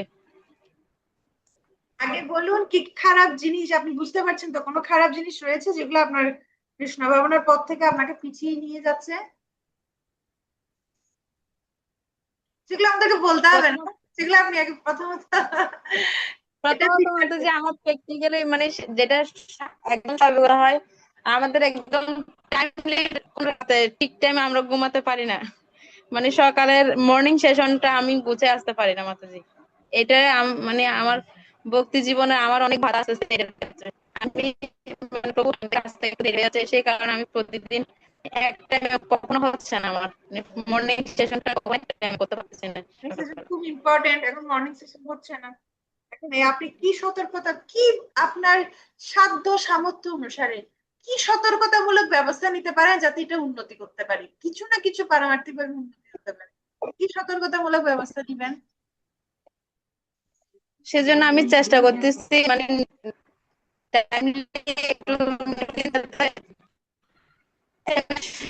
এরকম চেষ্টা করতেছি। কি চেষ্টা করতে পারেন? কেটে কেটে আসতেছে, দাঁড়ান আপনার ভিডিওটা অফ হলে তাহলে ক্লিয়ার শোনা যাবে। কি চেষ্টা করতেছেন? মানে প্রথমত আমি চেষ্টা করি তাড়াতাড়ি সন্ধ্যায় মানে রান্না বান্না শেষ করে ধ্রুবকে একটু পড়াতে বসে, এরপরে মানে 10টার মধ্যে প্রসাদ টসাদ পেয়ে যাতে তাড়াতাড়ি ঘুমাতে পারি, আমার সকালে সাধনাটা যেন ঠিক মতো করতে পারি, এরকম চেষ্টা করি। চেষ্টা করছেন, ঠিক আছে, আমরাও প্রার্থনা করছি আপনার চেষ্টা আমরা চেষ্টা করবো একটু বেশি বেশি প্রার্থনা করি মাতাজি, সকালের মর্নিং সেশনটা যেন আমি ভালোভাবে করতে পারি। আমরা চেষ্টা করি। থ্যাংক ইউ মাতাজি। আচ্ছা, আর কে ছিল? জয়া মাতাজি ছিল, সাথী মাতাজি ছিল না? আচ্ছা, জয়া মাতাজি কোথায়? জয়া মাতাজি, যদি এই মুহূর্তে আপনি মৃত্যুবরণ করেন, জাগতিক যারা ওরা বলে ও কি অমঙ্গলের কথা, আমি জানি আপনি কিছু মনে করবেন না। তাই এখানে প্রশ্ন, যদি এই মুহূর্তে আপনি মৃত্যুবরণ করেন তাহলে আপনি কি দেহ প্রাপ্ত হবেন বলে মনে হয়? আপনার যে বিষয় বা ব্যক্তির প্রতি আপনি আকৃষ্ট তার ভিত্তিতে উত্তর দিন। হরে কৃষ্ণ মাতা প্রণাম। আসলে আমি মৃত্যুর সময় কি চিন্তা নিয়ে মৃত্যুবরণ করব, মানে সেটার উপরে তো মানে নির্ভর করবে আমার ওই পরবর্তী দেহটা। এখন এখন তো আমি মৃত্যুবরণ করি না এখনো, তো এখন কিভাবে এখন বলবো? যদি মৃত্যুবরণ করেন, এখন কিসের প্রতি আসক্ত? এখন কিসের প্রতি আপনি বেশি আসক্ত সেটার ভিত্তিতে বলুন। সে প্রতি এখন বলতে গেলে হয়তো সন্তান। আচ্ছা, বলছি মৃত্যুবরণ করলে তাহলে কি দেহ প্রাপ্ত হবেন, মানে মৃত্যুর সময় কি চিন্তা আসবে? না, আপনার এখন মৃত্যুবরণ হলে আপনার মৃত্যুর সময় সন্তান চিন্তা আসবে। আচ্ছা, তাহলে পরবর্তীতে কি দেহ প্রাপ্ত হবেন? ছেলে দেহ প্রাপ্ত হবেন, যেহেতু আপনার ছেলে আছে। যদিও বৈষ্ণব, তাই বলছি না আমাদের।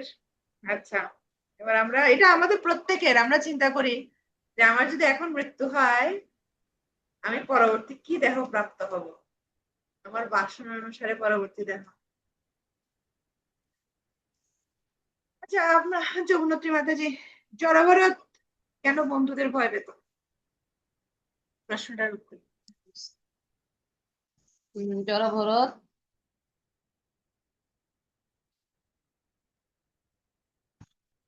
ও কারণ তারা খুব বেশি মাত্রায় জড়জগতের প্রতি আসক্ত ছিল।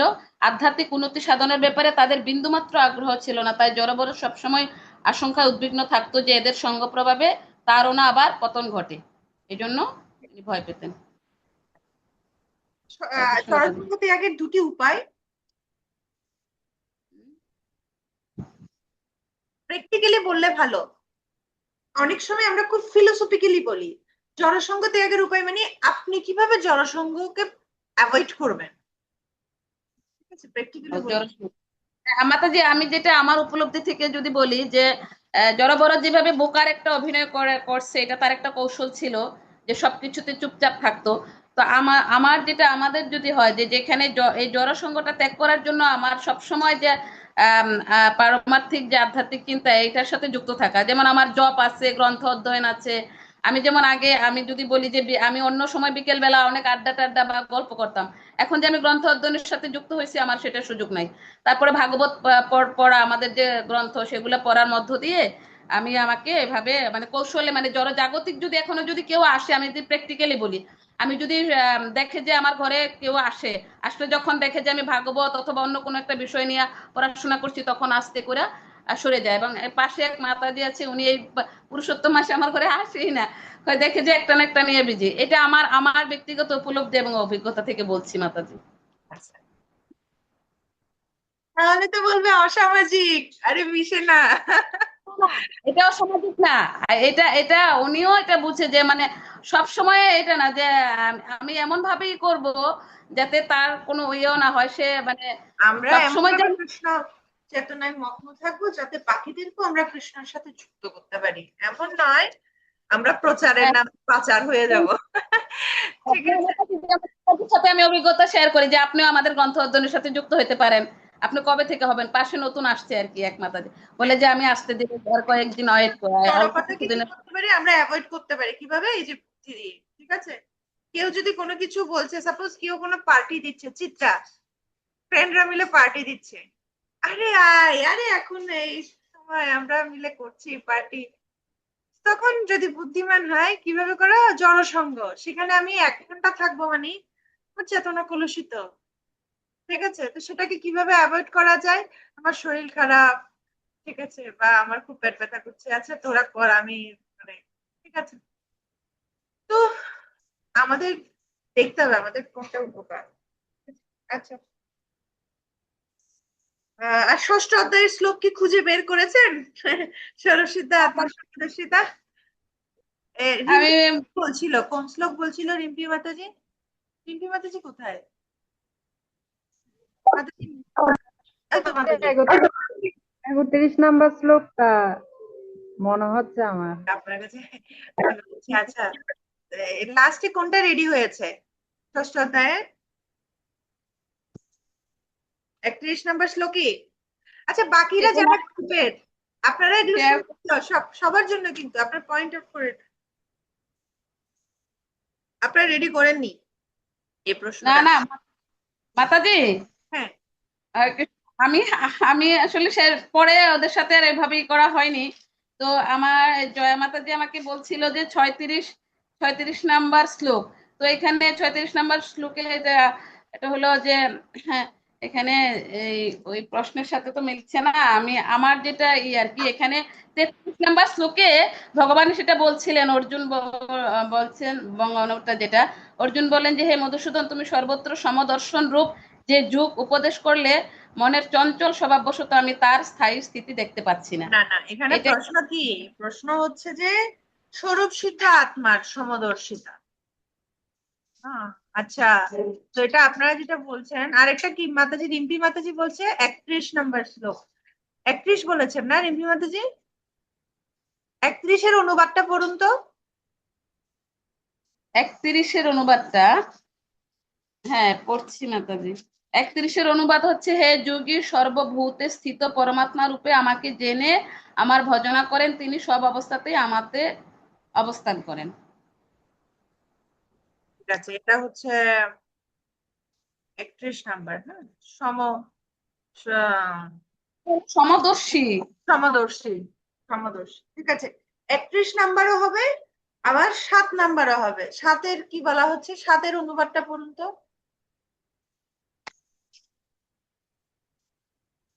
7-এ বলা হয়েছে যে জিতেন্দ্রিয় ও প্রশান্ত চিত্ত ব্যক্তি পরমাত্মাকে উপলব্ধি করতে পেরেছেন। তার কাছে শীত উষ্ণ, সুখ দুঃখ এবং সম্মান ও অপমান সবই সমান। এখানেও এক সমদর্শিতার কথা বলা হচ্ছে।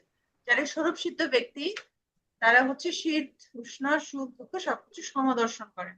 আর হরে 31 কৃষ্ণ। নাম্বার যেটা, সেটাও হবে। মাতাজি, এটা আমি বলছিলাম মাতাজিদেরকে, ওনারা হয়তো খেয়াল করে না। আমি বলছিলাম 7 নাম্বারটা মানে হবে। আচ্ছা, ওনারা তাহলে মানে আমার সবার জন্য একবার কথা হরে কৃষ্ণ মিউটে কথা মহামন্ত্র, এত রাইট আনসার। হরে কৃষ্ণ কৃষ্ণ কৃষ্ণ হরে হরে, হরে রাম রাম রাম হরে। আসলে গুড জব মাতাজি, সাথে মাতাজি। আচ্ছা, এরপরের 20 নম্বর প্রশ্ন, এরপরে গ্রুপ সি। অন্তরা মাতাজি গ্রুপ সি তে ছিলেন।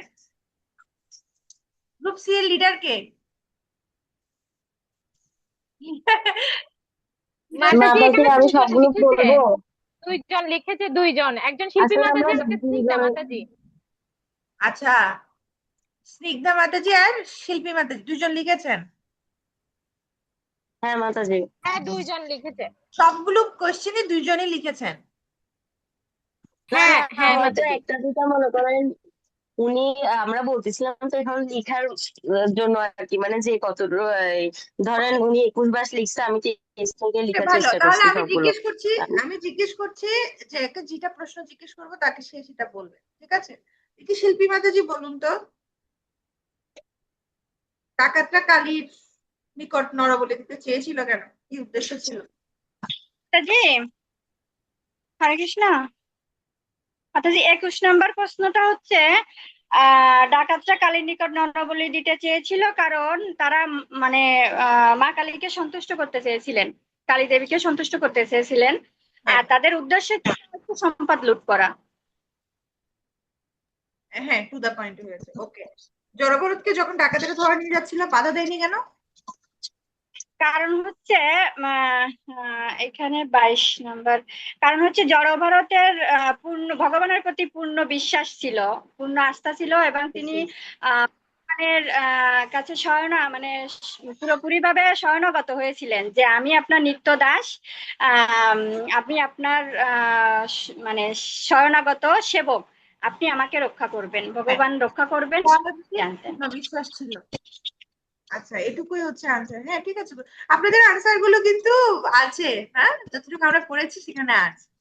আচ্ছা, নিজের উপাসকদের কালী দেবীর নিধনের এই ঘটনা থেকে আপনি কি শিখতে পারলেন? আচ্ছা, জ্যোতি মাতাজি কোন গ্রুপে ছিলেন? গ্রুপে এতে ছিলেন আপনি?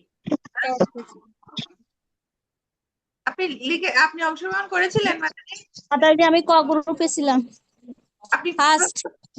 আপনার থেকে জিজ্ঞেস করেছে নাকি জিজ্ঞেস করেনি? হ্যাঁ করছিল, 1 নাম্বারটা আর 2 নাম্বারটা। আপনি বলেছেন, আনসার দিয়েছিলেন? ধরতে পারছেন? প্রশ্নগুলো ধরতে পেরেছেন? হ্যাঁ 2 নাম্বারটা পারছি, 1 নাম্বারটা মাতাজি একটু ইয়ে করে দিছে আর কি। আচ্ছা, এখন বলেছে বুঝতে পেরেছেন? এখন হ্যাঁ যখন হ্যাঁ। আলোচনা হচ্ছে বুঝতে পেরেছেন। ওকে। হ্যাঁ, শিল্পী মাতাজি কেন নিধন করেছে? কি শিখেছেন আপনি? মাতাজি এখানে হচ্ছে নিজের উপাসকদের কালীদেবী নিধনের এই ঘটনা থেকে আপনি যা মানে আমি যা শিখলাম সেটা হচ্ছে কালী ছিলেন একজন বৈষ্ণবী। তো উনি চাইবেন না যে ভগবানের ভক্তকে হত্যা করুক। তো রঘু কি জানি ইয়ে ছিলেন একজন মহান ভক্ত, মানে ভগবানের মহান ভক্ত ছিলেন। তো উনি নিশ্চয়ই চাইবেন না যে একজন উনি কালী দেবী যেহেতু ভগবানের ভক্ত, তো উনি চাইবেন না যে একজন ভক্তকে হত্যা করা হোক। তো আমাদেরও তেমন যে ভগবানের ভক্ত যারা আছে, আমরা তাদের আপদ বিপদে এগিয়ে যাব, বা তাদের সবসময় চিন্তা করতে হবে আমাদেরকে যে শুদ্ধ যারা আছে, ভগবানের ভক্ত যারা আছে তাদেরকে সবসময় মূল বিষয় হচ্ছে আমরা দেবদেবীর উপাসনার চাইতেও যদি আমরা ভক্তিযোগ অনুশীলন করি, তারা অধিক প্রসন্ন হন এবং আমাদের সুরক্ষা দেন, এক কথায়। ঠিক আছে? দেবদেবীর উপাসকরা তাদের নিজেদের উপাসকদের সুরক্ষা দেয় না। আচ্ছা, দেখি স্নিগ্ধা। স্নিগ্ধা বলো 24 নম্বর প্রশ্নের উত্তর। আমাদের 24 নম্বর প্রশ্ন ছিল, কোন দার্শনিক উপলব্ধির কারণে জড়ভরত রাজা তিরস্কার সত্ত্বেও স্থির থাকতে পেরেছিলেন? আহ জড়ভরত জড়ভরত তার প্রকৃত চিন্ময় স্বরূপকে উপলব্ধি করতে পেরেছিলেন। তিনি বুঝতে পেরেছিলেন যে আহ, তিনি তার দেহ নন, তিনি স্থূল বা কৃষ্ণয়, পঞ্চমহাভূত এবং 3টি সূক্ষ্ম উপাদানের সমন্বয়ে তিনি গঠিত। মানে তিনি তার উপলব্ধি, মানে তার যে আত্মা, মানে সে সম্পর্কে তার তিনি সব বলতে পারতেছি না। তিনি আসলে উপলব্ধি আমার কাছে যেটাই করেছিলেন তিনি দেহ নয়, তিনি হ্যাঁ আত্মা। হ্যাঁ হ্যাঁ এটাই এইটাই সিম্পল লাইন। তিনি দেহ নয়, তিনি আত্মা, এই কারণে উনি অবিচলিত ছিলেন। আচ্ছা, তো জড়জগতে প্রভু মিত্রের সম্পর্ক মোহময় কেন? কারণ মাতাজি চিন্ময় কারণ জড় জগতের প্রভুর সম্পর্ক মোহময় না, কারণ জড় জগতে যে প্রভু আর বৃত্তের সম্পর্ক সেটা হচ্ছে সাময়িক ও কাল্পনিক, এটা নিত্য নয়।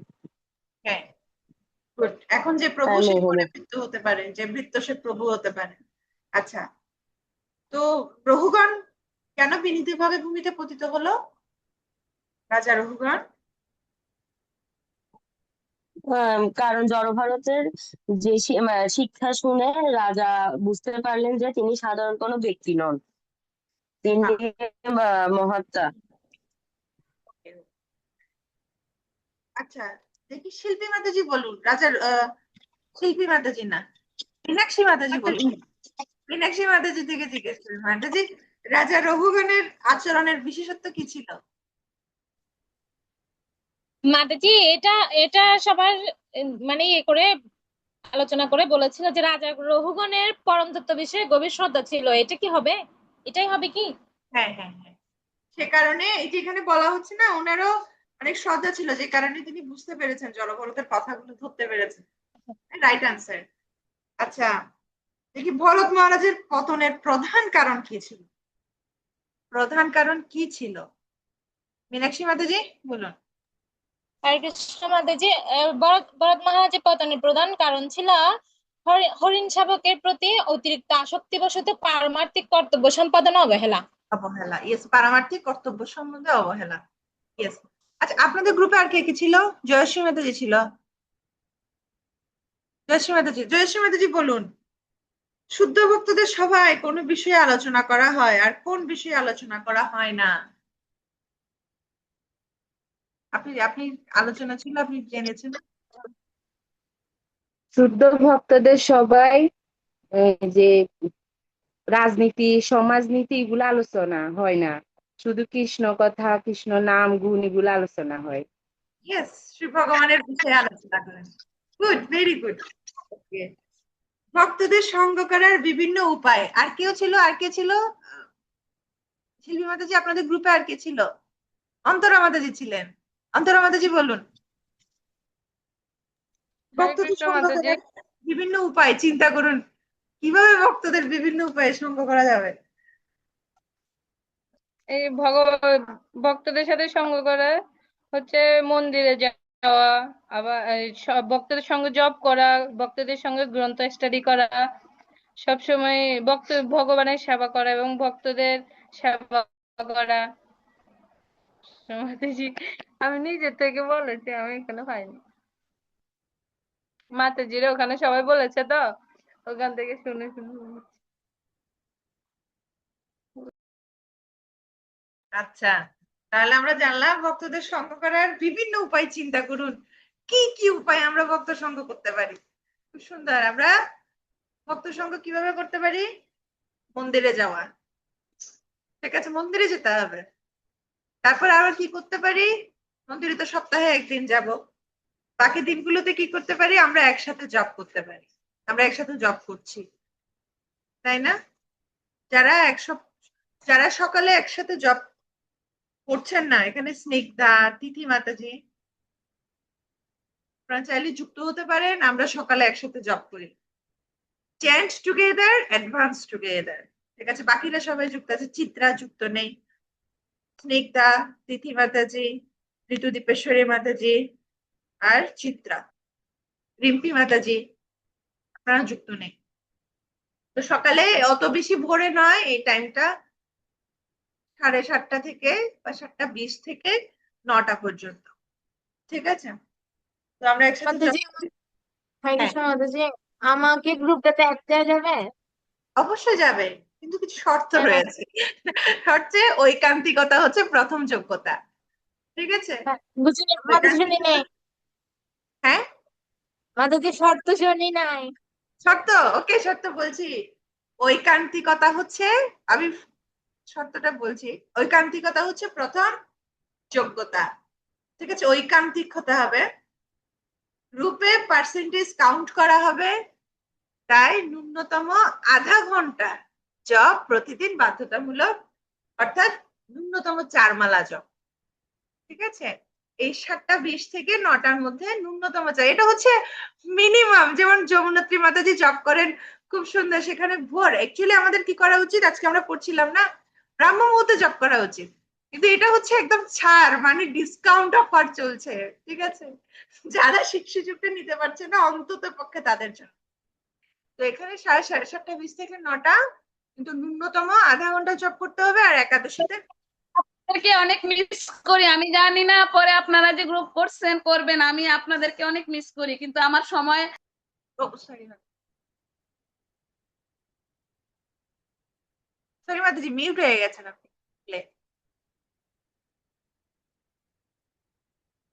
বলছি কি, আমি আপনাদেরকে অনেক মিস করি, মানে আমি পরে জানি যে আপনারা আবার গ্রুপ করেছেন, আমি যে সময়টা আপনারা জব করেন এর আমি অনেকদিন ধরে একবারে ব্যস্ত মাতাজি, হয়ে যায়। এখন 7ম মাস চলছে, এটা 6 মাস ধরে হচ্ছে। নভেম্বর শেষ থেকে শুরু হয়েছিল, এখন 6 মাস ধরে হরে কৃষ্ণ মহামন্ত্র জপ করছি সবাই একসাথে। তো যাই হোক, তিথি মাতাজি, আপনি নক দিবেন, আপনাকে 3 দিন অবজারভেশনে রাখা হবে, আপনি যুক্ত হচ্ছেন কিনা, এরপর আপনাকে গ্রুপে জয়েন করানো হবে। এবং এটা হচ্ছে কি পার্সেন্টেজ কাউন্ট করা হবে, আর হচ্ছে ন্যূনতম আধা ঘন্টা জব করতে হবে, নাহলে পার্সেন্টেজ কাউন্ট হবে না। কিন্তু অন্তত পক্ষে যেদিন একদমই পারা যাবে না, গ্রুপে 1 মালা হলেও জব করুন। আরেকটা মোস্ট ইম্পর্টেন্ট বিষয় হচ্ছে ভিডিও অন রাখতে হবে, ঠিক আছে, ভিডিও অন রাখতে।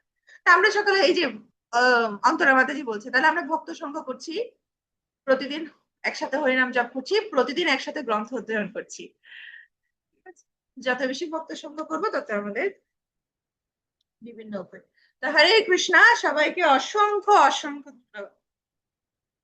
আমরা সুন্দরভাবে গ্রুপ ওয়ার্ক করলাম, যে যে গ্রুপের সেই গ্রুপের প্রশ্নগুলো তো রেডি আছে, বাকিগুলো আমরা ধরতে পেরেছি।